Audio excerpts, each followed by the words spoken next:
Harga ikan di Maluku Tenggara mulai murah, hanya Rp20.000 per ekor. Harga ikan di Pasar Langgur Kabupaten Maluku Tenggara dijual murah 4 hari belakangan ini. Di antaranya jenis komu, momar, dan juga lema.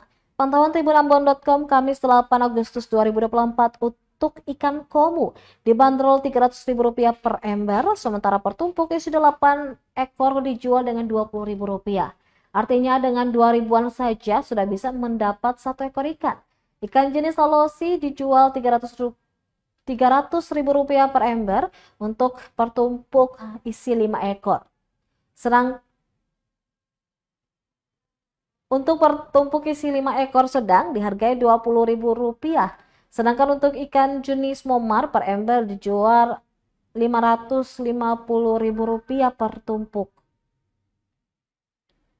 Maksud kami momar per ember dijual Rp550.000, sedangkan untuk harga per tumpuknya yang berisi 6 ekor sedang dihargai Rp20.000.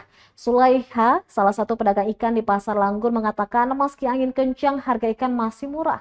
Menurut dia, jika saja bulan terang, pasti berimbas ke melonjaknya harga ikan yang dijual pemasok dari Ohoi atau Desa Selaya dan juga Satean.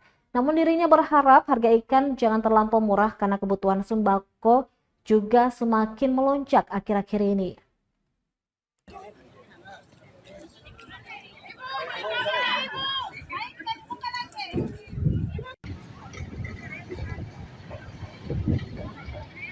Download Tribun X sekarang, menghadirkan lokal menjadi Indonesia.